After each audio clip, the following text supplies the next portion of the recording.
Hola, ¿qué tal? Bienvenidos a En el Círculo. Hoy tenemos un programa en el que vamos a platicar de qué ha pasado a 3 años del sismo del 17, qué hemos recuperado en materia social, en materia de la sociedad, en materia educativa, en materia cultural. Y para eso déjeme presentarle al panel que nos acompaña en este programa y saludo a Javier Delgado Campos, director del programa de estudios sobre la ciudad de la UNAM. ¿Qué tal, Javier? ¿Qué tal, Mario? Muchas gracias por la invitación. Al contrario, gracias por estar aquí con nosotros. Gracias también a Carmen Hernández, maestra en Políticas Públicas, académica de la UNAM y de la Pedagógica Nacional. ¿Qué tal, Carmen? Muchas gracias, Mario. Muy bien, muchas gracias. Agradezco la consideración de invitarme a este intercambio. Al contrario, Carmen. Y Arturo Balandrano Campos, también director general de Sitios y Monumentos de Patrimonio Cultural de la Secretaría de Cultura. ¿Qué tal, Arturo? Hola, ¿qué tal? Muy contento de estar con ustedes. Muchas gracias. Y que conste que sí dije bien Campos y Campos y Campos. No crean que yo estoy viendo Campos en todos lados. Pero empezamos, si te parece, Arturo, contigo, porque evidentemente cuando hablamos del sismo hablamos de la huella que nos dejó en lo emocional, en lo familiar. Ya platicaremos con Carmen, con Javier en otros rubros, en la ciudad y en la educación. Pero ¿qué pasó con la cultura? Y lo platicamos antes de entrar al aire. Vale la pena recordar que no solamente fue el sismo del 19, ¿no? Sino que ya veníamos de otro que ya había empezado a hacer huella importante. Sí.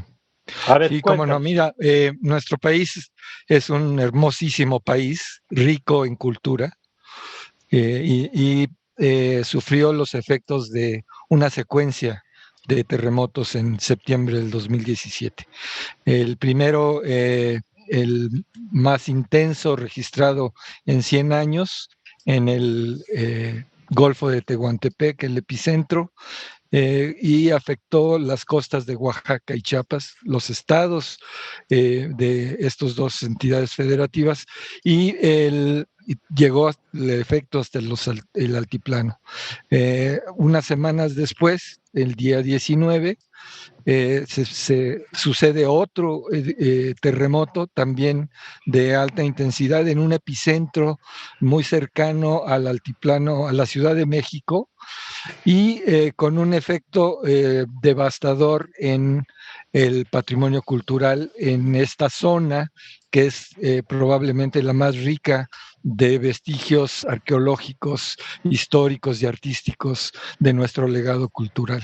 Lo consideramos desde la Secretaría de Cultura el evento catastrófico más importante en la historia de nuestro país por el efecto que tuvo en el patrimonio cultural edificado y también en las expresiones del patrimonio inmaterial de nuestro país, afectando a un número mayor de 11 millones de habitantes en 8 entidades federativas que registraron daños en su patrimonio cultural. Cuando hablamos del patrimonio material, Arturo, ¿de qué tamaño fue el daño?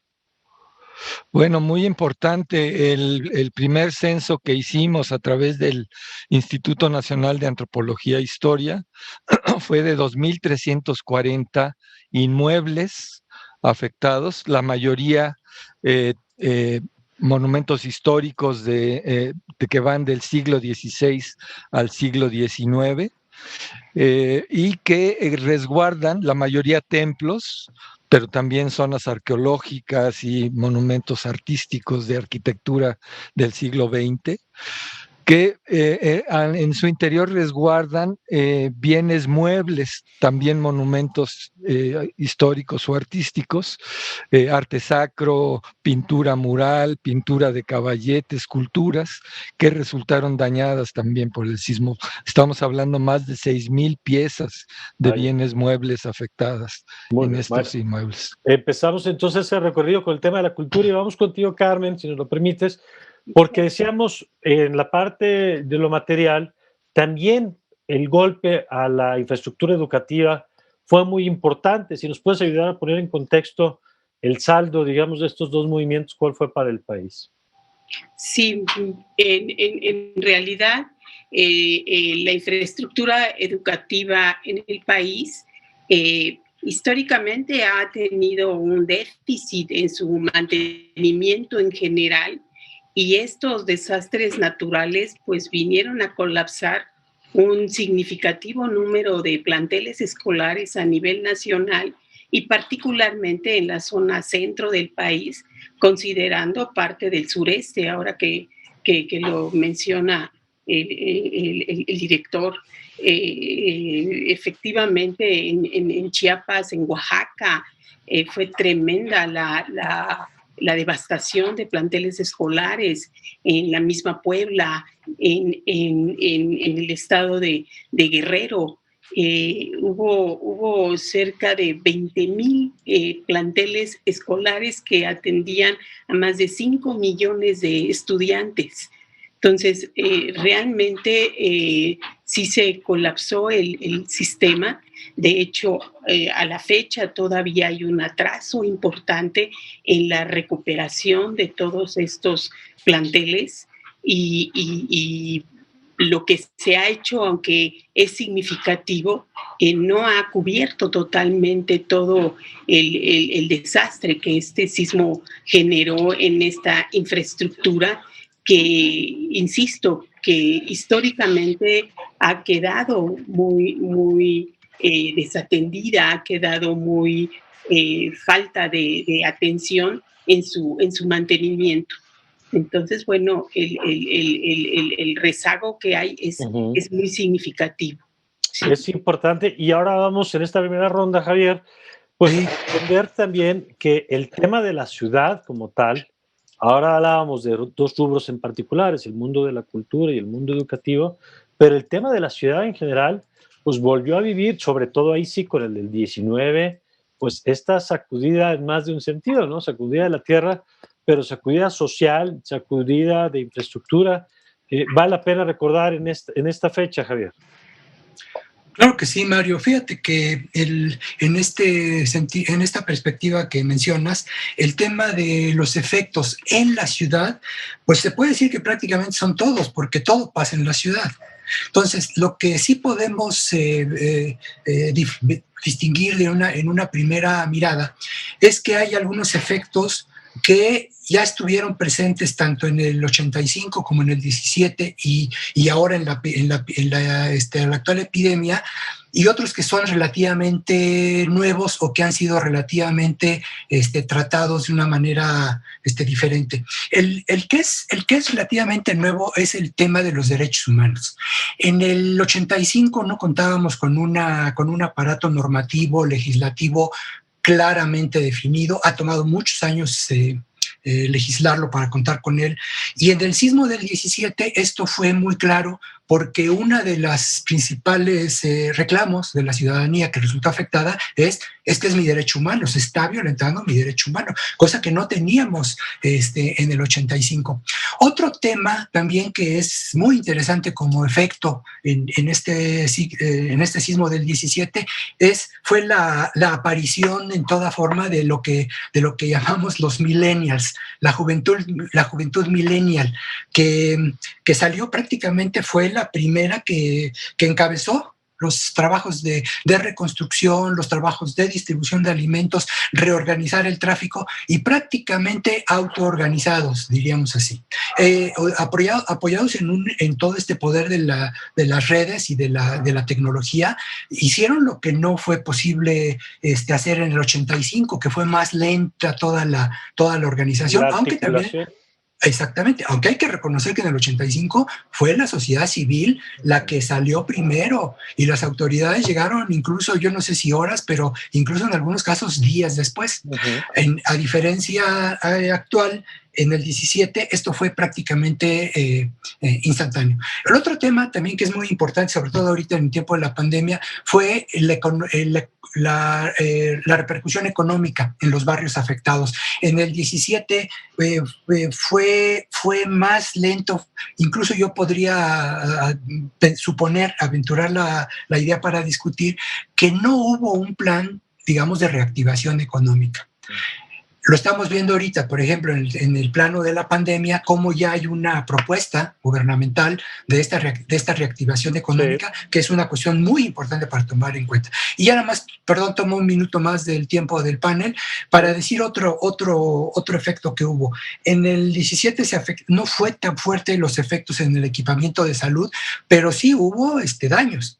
Incluso un hospital, el hospital del IMSS que está en la salida a Puebla, sobre Ignacio Zaragoza, pues simplemente tuvieron que cerrarlo, o sea, ahí no hubo manera de repararlo. Entonces, son cuestiones que me parece que son importantes y que han salido claramente a la luz pública. Y nada más agregaría, y Javier, el tema de la vivienda en la Ciudad de México, que también hace algunas semanas platicaba con el comisionado César Cravioto, quien ahora es el que está al frente de esta reconstrucción, y que de la que también se nutrió, me parece, la experiencia del 85, ¿no? Esto que tú apuntabas, que en efecto, quizá con un marco conceptual distinto, pero la organización vecinal o la organización de la sociedad como una manera de exigir, y en este caso, pues la obligación de la autoridad de construir comisiones de seguimiento y de reconstrucción, ¿no? Que es el otro tema que también tuvo un impacto relevante, sobre todo en algunas zonas, ¿no?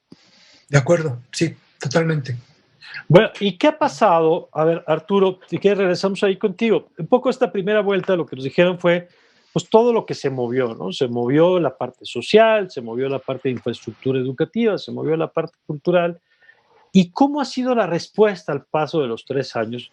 Dado los tamaños de lo que nos estaban contando, pues evidentemente uno no puede pensar que ya se resolvió en un año lo que se dañó, por la cantidad, por la extensión, incluso esto que apuntabas, Arturo, lo que decían Arturo y Carmen de la cantidad de estados afectados es muy significativo. Y te pregunto, más que en dónde estamos hoy, ¿qué pasó? ¿Cuál ha sido la respuesta? ¿Cuál fue y ha sido? Porque además ya pasó un cambio de administración, en algunos casos administraciones locales, ¿no? En algunos de los estados, y evidentemente un cambio en la administración federal. ¿Cuál ha sido la respuesta del 17 para acá? Y mira, en el 17 yo estaba en el INAH, tenía el privilegio de ser el coordinador nacional de monumentos históricos. Entonces, a mí me tocó encabezar la logística de un programa de emergencia primero. La primera prioridad era la salvaguarda de la población, que estaba en riesgo al entrar a templos afectados con colapsos y con grietas, fracturas, fisuras en su estructura. Y el resguardo de los mismos inmuebles, que cada uno es un tesoro de la nación, un tesoro cultural de la nación, para que no tuviera más daños.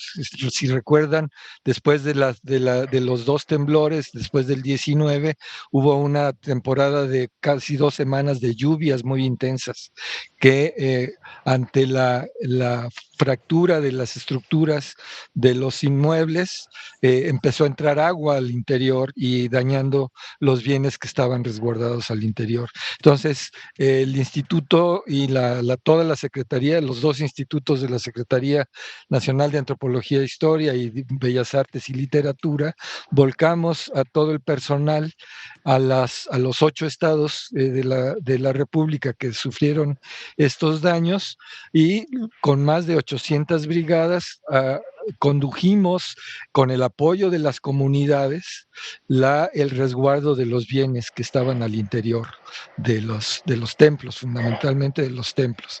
Se hicieron trabajos de apuntalamiento para que aquellos inmuebles que estaban en riesgo de colapso ya no tuvieran un colapso adicional, y que a partir de la estructura que se preservó, se pudieran hacer trabajos de restauración. Se iniciaron los trabajos técnicos para valorar en cada uno de los casos los daños, preparar una carpeta en 30 días, como lo marcan las reglas del Fonden, para subir la solicitud de recursos caso por caso. Entonces, se subieron en 30 días 1,572 expedientes elaborados por especialistas de restauración de nuestra secretaría, para poder garantizar, en el caso del Fonden, 6,000 millones de pesos. Previo al sismo, se había tenido la previsión de contratar una póliza de seguro que pudiera cubrir los daños en casos de un desastre natural. Y se contrató una póliza con Banorte desde del año 2000, y esta póliza rindió frutos con estos sismos, en el cual se podía obtener hasta 3,500 millones de pesos por evento catastrófico para atender los daños en el patrimonio cultural. ¿Y eso se pagó? Entonces, esas pólizas se pagaron. Dos eventos, el 7 y el 19. La aseguradora solo reconoce un solo evento catastrófico, y estamos ahorita en un proceso de litigio para que nos paguen el segundo evento. Creemos que lo vamos a ganar, pero mientras tanto hemos podido obtener de los 7,000 millones de pesos que hubiéramos podido obtener de la aseguradora, solo hemos obtenido 3,500, que ya hemos ejercido 3,200 de esos recursos. El avance que se tiene aquí, a diferencia de los otros sectores, educación, salud, vivienda, en donde las viviendas se demuelen y se vuelven a construir, acá no, aquí tenemos el problema de que cada estructura del siglo XVI, siglo XVII, pues es un tesoro de la nación, es un testimonio vivo de la historia y de la identidad del pueblo mexicano. Entonces no lo podemos demoler y reconstruir. Entonces lo que hacemos es proyectos de restauración, en donde utilizamos la misma técnica tradicional con la que se construyó en el siglo XVI, de mamposterías de piedra. No utilizamos concreto armado, no utilizamos varillas, no utilizamos aluminio, sino las técnicas originales, con proyectos de restauración muy cuidadosos que mantengan la integridad y la autenticidad de estos inmuebles. De acuerdo. Y así hemos avanzado ya. De los 2,340 de la meta del INAH, ya más de 1,100 inmuebles restaurados y entregados a su comunidad. Y en el caso de la Dirección General de Sitios, que está atendiendo inmuebles de propiedad estatal y municipal, palacios municipales históricos, casas de cultura, bibliotecas, escuelas que tienen sede en inmuebles del siglo XVII o XVIII. Para hacer restauración hemos atendido 200 nosotros con recursos del presupuesto de egresos de la Federación. Muy bien. Vamos a hacer una pausa. Ahora regresamos con más de lo que ha pasado con el tema de la cultura, con las escuelas, con eso que nos contaba Carmen hace rato, y del balance, digamos, también de los aprendizajes, de lo que se quedó, de lo que fue solamente durante el tiempo de la respuesta. De eso platicamos, si les parece, regresando a esta pausa.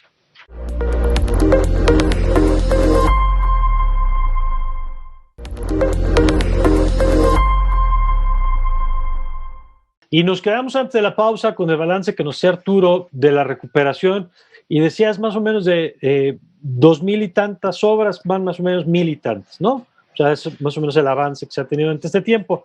No sé, Carmen, si tenga la mano o si tenga la idea de cómo ha ido este tema en materia educativa. Lo que nos contaba hace rato es que en efecto fueron muchos los estados además muy poblados, el caso de Guerrero. Yo pensaba también en el Estado de México cuando la escuchaba, que también tuvo un impacto significativo. ¿Y qué ha pasado en este tiempo? Porque en efecto, hoy que hablamos, por ejemplo, con la pandemia, de si tienen agua o no tienen agua, o si las escuelas están bien o no, pues hay que recordar de dónde venimos, ¿no? Y no venimos de un buen momento, digamos, porque traemos estos antecedentes, Carmen. Claro. Sí, en materia de reconstrucción y de rehabilitación y de construcción de escuelas, el avance que nos reportan algunos datos oficiales es del 60% de recuperación en la infraestructura educativa. Sin embargo, hay también en las fuentes que he consultado Pues una crítica importante a la ausencia de un censo real del conjunto de escuelas que a nivel nacional y en concreto a nivel estatal fueron afectadas. Incluso ha habido también una identificación importante de desvíos de recursos, tanto en la Ciudad de México como en algunas entidades federativas. Entonces, bueno, esto mina también mucho el propósito de estos esfuerzos que, de acuerdo con palabras del presidente del sexenio pasado, iban a ser cerca de 48,000 millones de pesos los que iban a costar la reconstrucción a nivel nacional. Entonces, esta identificación que hace Claudia Sheinbaum, por ejemplo, de funcionarios de la SEDUBI, de la SEDATU, en relación al desvío, al quebranto de recursos, pues la verdad es muy significativo, ya que a pesar de que este gobierno ha intentado democratizar los procesos de participación ciudadana en la transparencia y en la rendición de cuentas, pues siguen siendo datos que son muy, mucha discreción y que uno como ciudadano de la calle, como ciudadano común y corriente, pues no puede tener acceso a verificar cómo se ha ejercido el presupuesto. Y no se diga de la importante labor que este movimiento promovió en la sociedad civil, particularmente de empresarios, de jóvenes, que como bien lo mencionó Javier, fueron los primeros en volcarse primero a la recuperación de vidas humanas y después a organizar la propia UNAM en conjunto con el ITAM. Diseñaron interesantes e innovadores proyectos de intervención para recuperar los recursos ecológicos de las regiones y construir con estos recursos ecológicos las nuevas instalaciones. Creo que ese potencial no se ha visibilizado y que solamente vemos la fachada de lo que hace o no hace el gobierno, pero que este tremendo capital humano que se desvolcó en las diversas regiones en donde el desastre fue devastador, la sociedad civil ha jugado un papel fundamental. Y yo creo que la gran diferencia con el sismo del 85 es que en el sismo del 85, ¿qué pasa? Según tengo yo estudiado, Javier, pues que hay una politización de los movimientos sociales, se les sella con un color ideológico de partido y entonces aparentemente no es la sociedad civil, sino son los partidos políticos. Pero inclusive la sociedad civil, antes que el programa DN3 de la Secretaría de la Defensa, estuvo la sociedad civil para rescatar vidas humanas. Entonces, en materia educativa, considero que a la fecha, en el 2020, inclusive estaba considerado que para 2021 habría una recuperación total de esta infraestructura. Creo que con la coyuntura del COVID, esto se va a retrasar un buen rato más y bueno, quizás esta atención ahora vía digital para la enseñanza, pues puede dar un respiro, pero para que de lleno se dedique el gobierno a atender estos que tiene la infraestructura. Y en ese sentido, Javier, es cierto que cuando vivimos un fenómeno como los huracanes o en el caso de los temblores, se expresa esta solidaridad y se expresan incluso lo que tú planteabas de los jóvenes, que me parece que además vino a desmontar esta idea prejuiciosa de los jóvenes como egoístas, ensimismados, volcados a sus teléfonos celulares, y que en realidad lo que vimos es lo que tú bien apuntabas, una articulación muy efectiva, incluso batallando con fenómenos como las noticias falsas, que siempre ocurren, pero más acentuadas cuando tenemos estos aparatos y circula la información sin que nadie la regule. Pero ¿qué pasa con esa energía social después de la emergencia? Es decir, ¿qué pasa con el acompañamiento, como decía Carmen, para ver el destino de esos recursos? ¿Qué pasa con el acompañamiento de patrimonio? ¿Cómo le hacemos? ¿Y qué ha pasado, en tu opinión, con toda esa energía de la que hablabas hace rato? Es la pregunta de los 64,000, ahora ya diríamos millones, porque 64,000, pues no.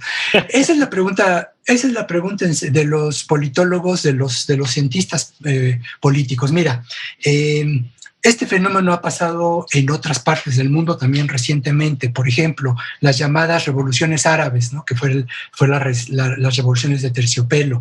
Los tenemos también en los movimientos de ocupas de vivienda, tanto en Madrid como en Nueva York, que son movimientos, se puede decir, espontáneos. En nuestro caso, hay un antecedente interesante, que es el de, si ustedes lo recuerdan, de estudiantes de la Ibero, que ante la visita en ese caso, en aquel tiempo, de Peña Nieto, cuando era precandidato, organizaron un movimiento, no lo dejaron entrar a las instalaciones y hicieron un movimiento. Yo soy 123, me parece que era el nombre. 132. 132. Sin embargo, bueno, y ahora los millennials organizados, y como tú dices, efectivamente parece diluirse después del evento. En mi opinión, y adelanto ya una posible respuesta, yo no soy especialista en ciencia política. Este es uno de los procesos que tiene una sedimentación lenta, de larga duración, diría Brudel, no ocasiona cambios bruscos. Esto decía Norberto Bobbio en los años 80, que él precisamente preveía el cambio de una sociedad parlamentaria, una sociedad organizada de forma de representación. A mí me representa mi diputado, me representa, y así. Entonces, a una participación directa. Y a una participación directa. Ahorita ya ese vínculo ya se rompió, efectivamente, ya es muy poca la identificación que tenemos con con quienes nos representan. Entonces, ¿qué es lo que pasa? Decía Bobbio, quiere decir que estamos ante una posible o una probable, tal vez, transformación a una sociedad en vez de partidaria, de movimientos. Eso es lo que no hemos visto ahorita. Es lo que no hemos visto, cómo se ha sedimentado esa experiencia. Yo creo, sin embargo, por ejemplo, si diferenciamos 85 con 17, que la diferencia es que ahora tenemos una sociedad más informada. Es innegable que la gente recibe información en tiempo real, de mejor calidad. En el 85, pues era muy limitada la variedad de información que recibía la gente, muy retrasada. Cuando llegaba la noticia, ya la gente ya decía, no, hombre, pues ya para qué me lo dicen si yo ya lo sé, ¿no? Y tenemos, yo diría, sí, eso sí, también es discutible, una sociedad más comprometida.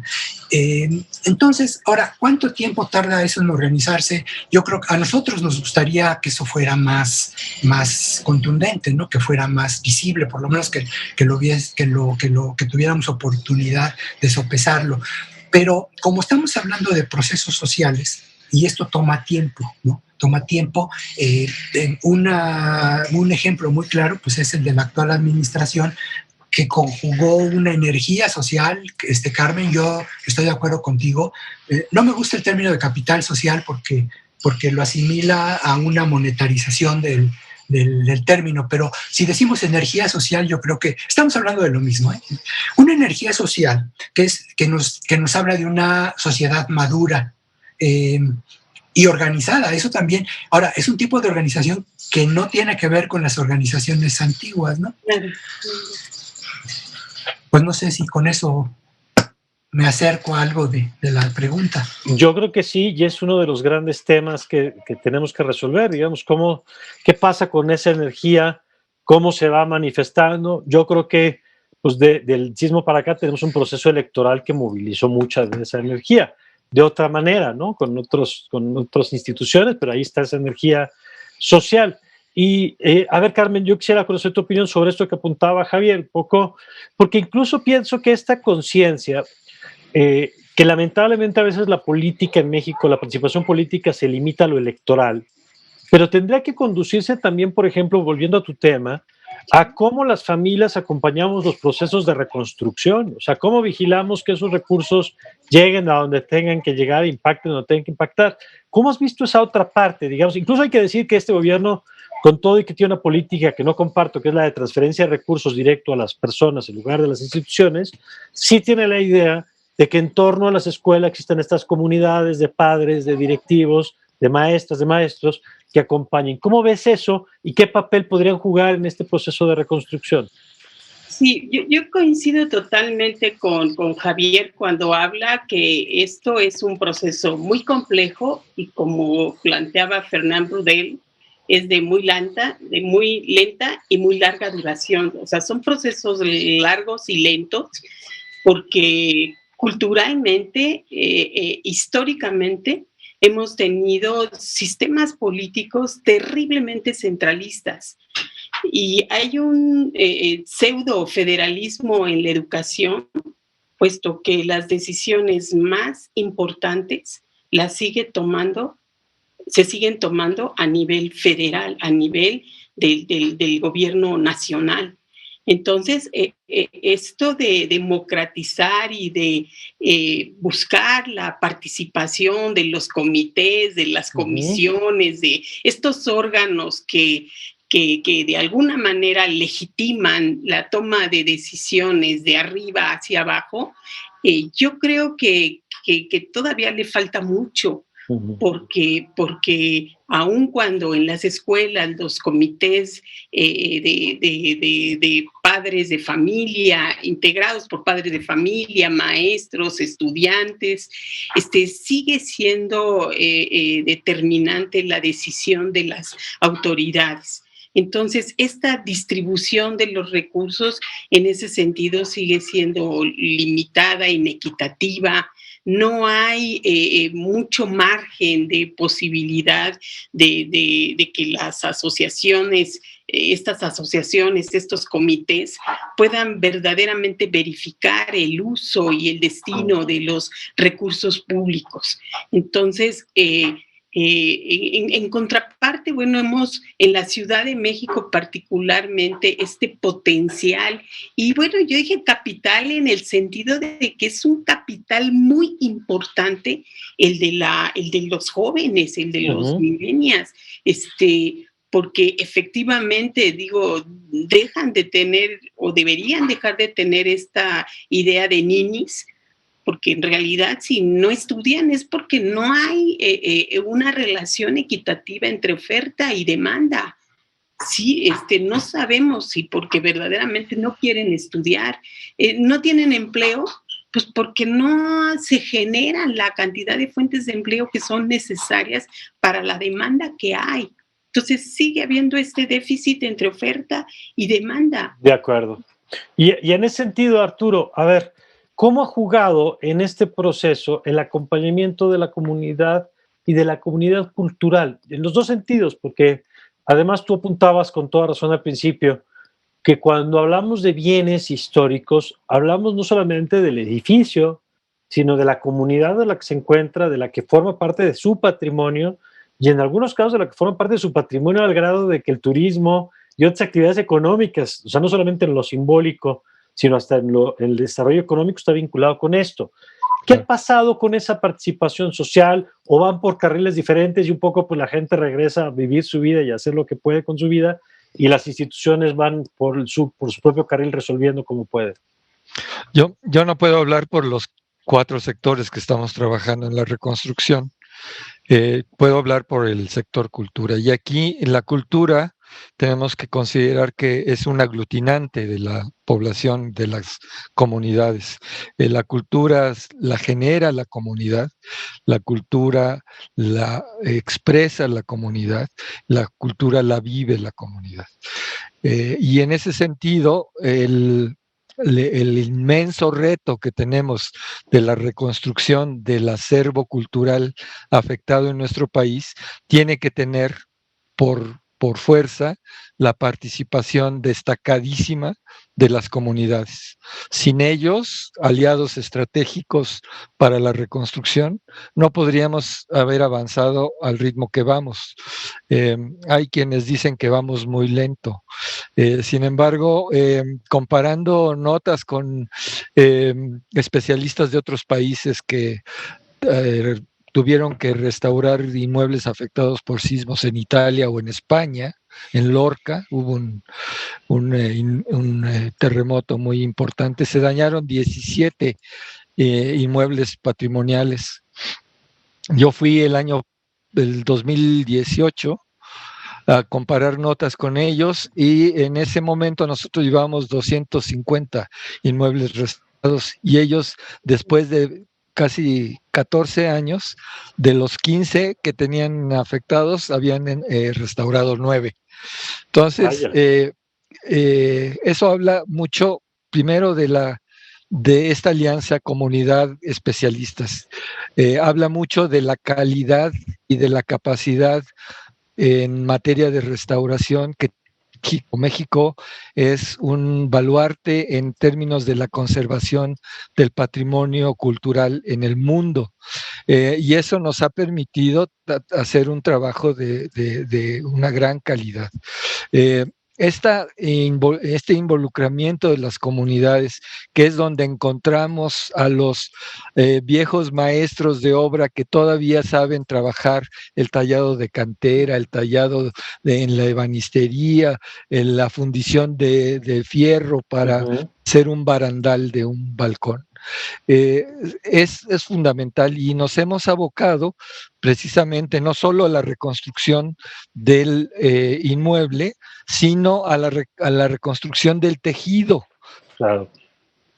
Sentido, las comunidades han sido objeto de procesos de capacitación para que los jóvenes que aún permanecen y que no se han ido de la localidad de procesos migratorios tengan una ventana de oportunidad para trabajar en el mantenimiento y la conservación de sus monumentos, que para ellos son muy entrañables, y que puedan aprender estas técnicas que se habían perdido porque se transferían por modo verbal, claro. Y cuando los jóvenes se iban de la localidad, pues ya no había quien transferirle ese conocimiento integral, ¿no?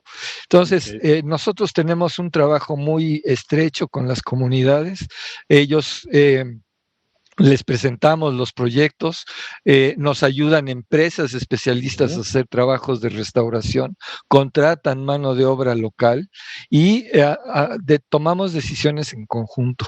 Tenemos comités de Contraloría Social en donde los miembros de la comunidad vigilan el ejercicio del recurso. Entonces, estamos vigilados tanto por la comunidad como por órganos fiscalizadores. Claro. Entonces, aquí en el caso del sector cultura, estamos haciendo, yo creo, un trabajo muy transparente, eficaz en términos completos, no solamente de la recuperación de los edificios o de las piezas que se dañaron, sino de la reconstrucción del tejido social. Restaurando, como bien decía Javier, el derecho a la cultura de estas comunidades que se vio mermado por el no poder acceder a sus fiestas tradicionales religiosas, por ejemplo, dentro de los templos, ¿no? Claro, que es parte de la cultura y del patrimonio de estas comunidades. Vamos a una nueva pausa y enseguida regresamos con qué sigue. ¿Qué sigue tanto para sacar lo mejor de las experiencias que hemos tenido de ese capital, como lo que sigue en términos de la reconstrucción? Regresamos después de una pausa aquí en El Círculo.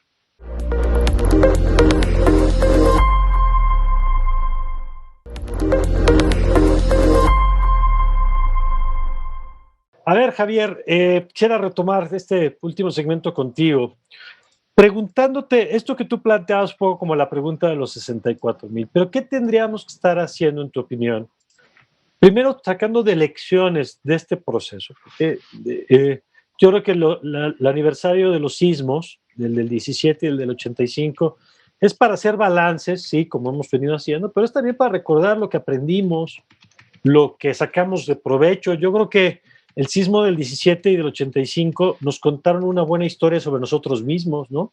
Nos quitaron esta idea de la sociedad egoísta, ¿no? Nos mostraron que también a veces nos coordinamos y podemos trabajar bien y somos solidarios.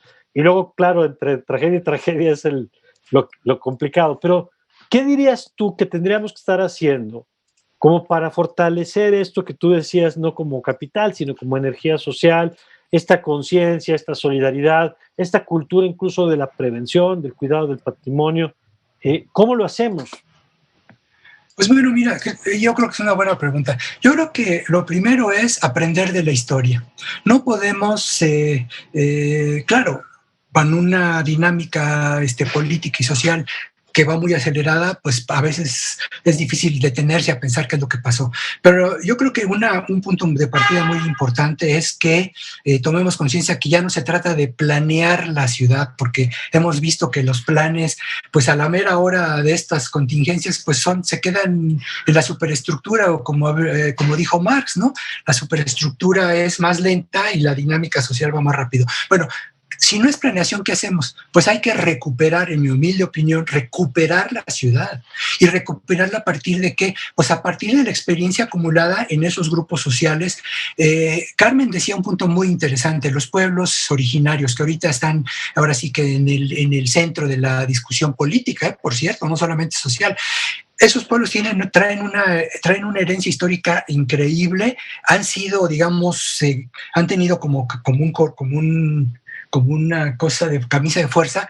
Hay que apoyarles a que liberen esa energía social. Luego tenemos las clases medias, que ahí sí ya es un poco más difícil, porque es una sociedad muy peculiar. Ahorita no me metería yo en detalles.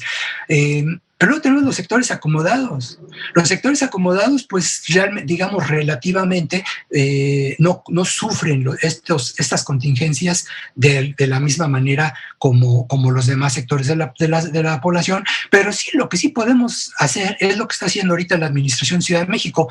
Decirles, bueno, señores, pues ustedes van a invertir, quieren invertir, necesitan invertir, pues háganlo con un sentido social. ¿Cómo es eso? Bueno, pues dedicar al menos, en el caso de la vivienda, pues el 30%, como se les está planteando, el 30% orientado hacia la vivienda social. Eso me parece, si se logra ese objetivo, sería increíble. Pero luego también tenemos el espacio público, Mario, Arturo, Carmen, tenemos el espacio público que por definición pues es de todos, pero ese espacio público pues ahora lo tenemos secuestrado por un montón de cosas que están pasando. Yo diría, la sociedad civil organizada necesita recuperar espacio público.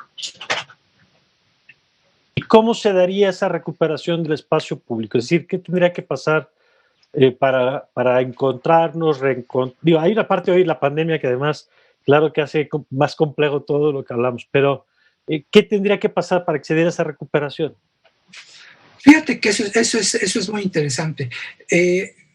Lo que tiene que hacer es lo que los especialistas llaman gobernanza. Gobernanza es poner en contacto una estructura político-administrativa y una estructura social que ahorita están, pues nosotros los vemos, oigan, arreglan mi colonia, y las autoridades lo ven, oye, pues es que no tengo tantos recursos. Bueno, ¿cómo acercamos no polarización, esa separación? Bueno, en primer lugar,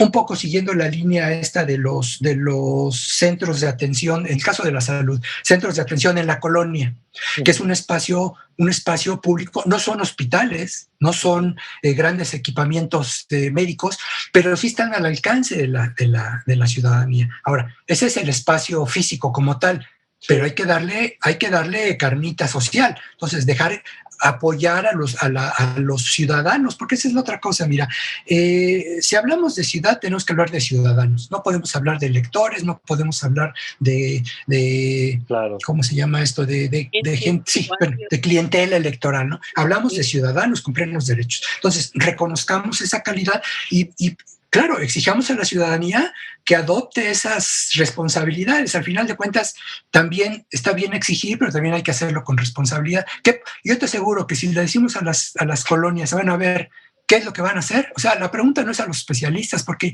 la verdad es que los especialistas hemos hablado mucho y hemos resuelto poco.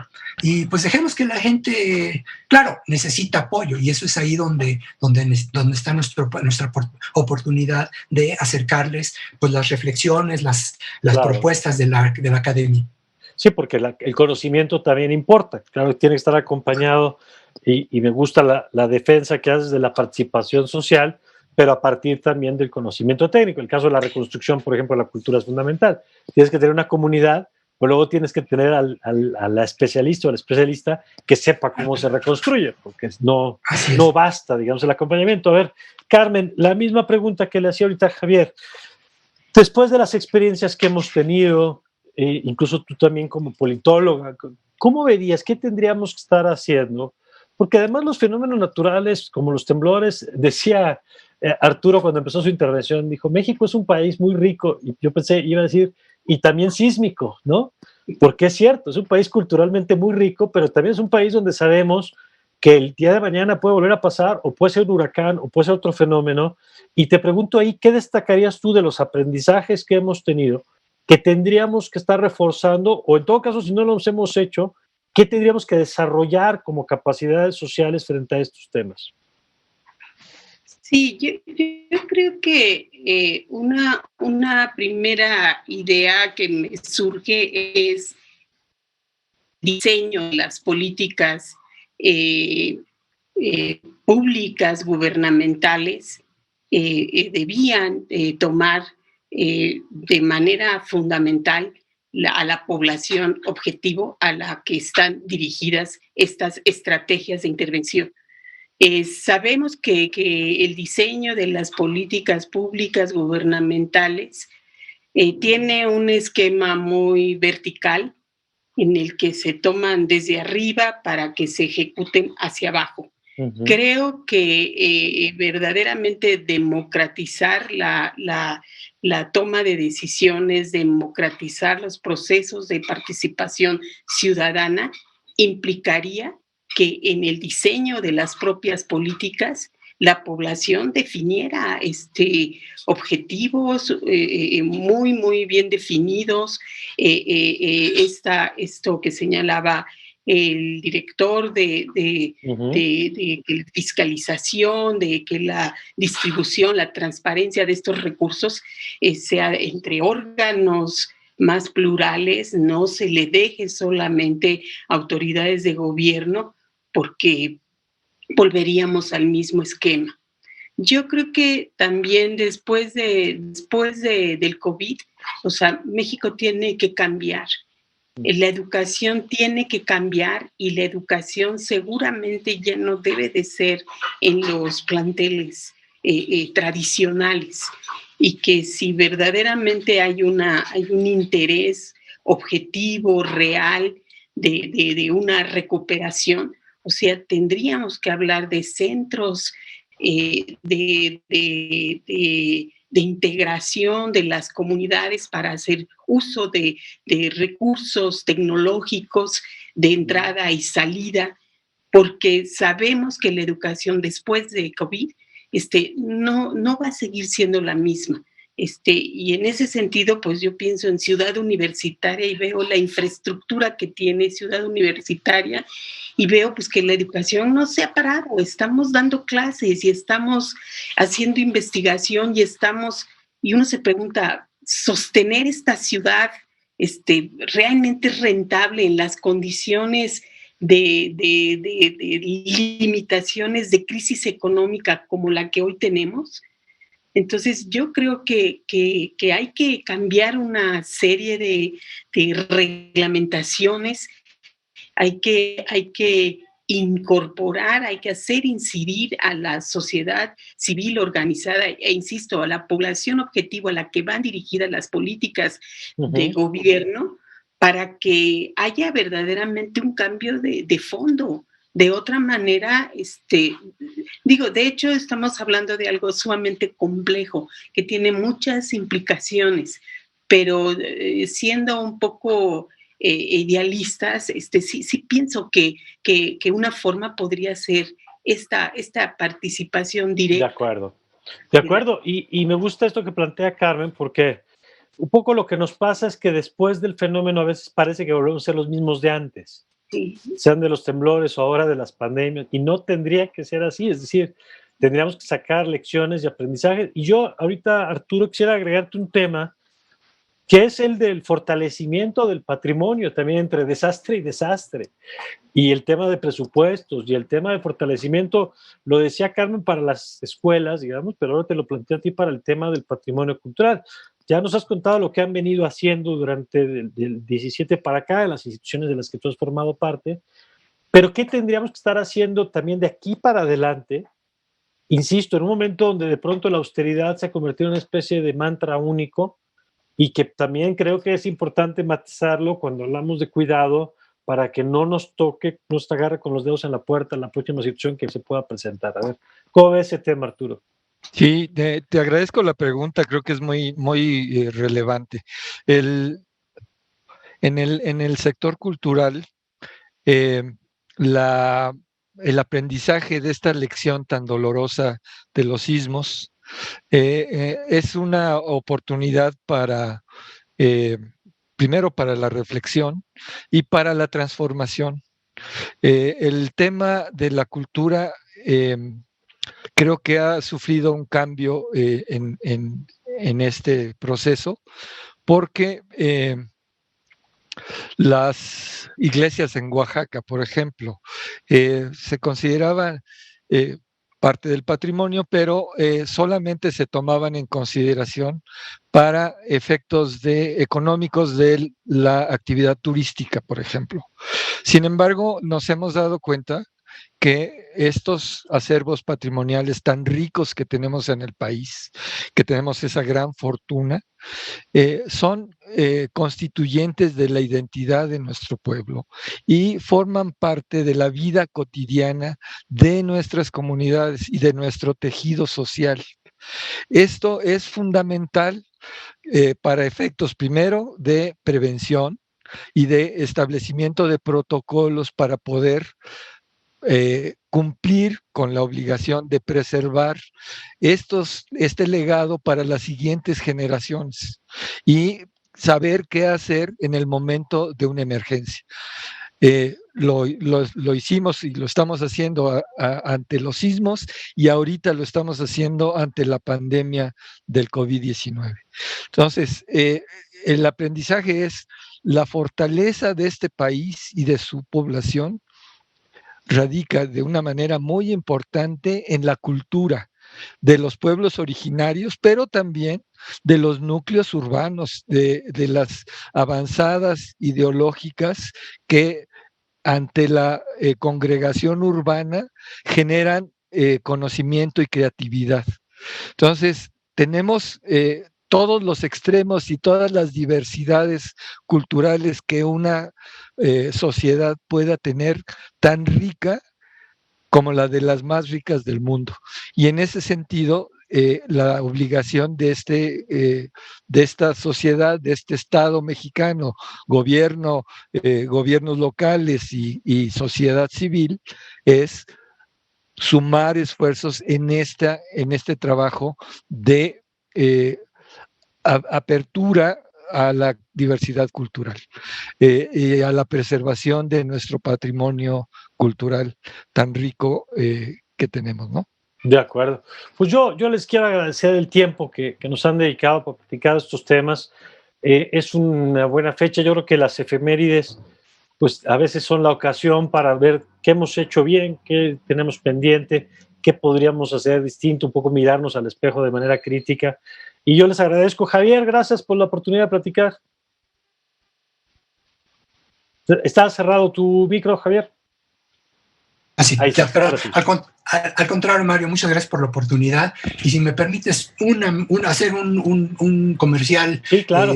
Breve, justamente sobre este tema del sismo del 17, en el que hemos elaborado un pequeño documento donde se profundizan estos temas que ahorita toqué así muy apresuradamente. El libro está en línea, el libro UNAM, y bueno, pues están todos invitados a consultarlo. ¿Cómo lo podemos encontrar entonces, Javier? El libro UNAM, y se llama Libro UNAM, y se llama 19S. Perfecto, gracias, Javier. Arturo, muchas gracias. No, gracias a ti, Mario. Pues reiterar el compromiso del Gobierno de México a través de la Secretaría de Cultura y de las Secretarías de Cultura de gobiernos de los estados y de las áreas culturales de los municipios que estamos trabajando en esta transformación y en la diversidad cultural de nuestro país. Muchas gracias. Gracias, Arturo, y muchas gracias, Carmen. No, todo lo contrario, un placer por el intercambio. Gracias a Javier y Arturo, un gusto. Gracias igualmente, Carmen. Gracias a los tres por su tiempo. Les invitamos a que compartan este programa, a que a través de nuestras redes, que sigan con la programación de Justicia TV, y nos escuchamos pronto en una nueva edición del Círculo. Yo soy Mario Campos y le deseo, como siempre, que tenga usted un magnífico día.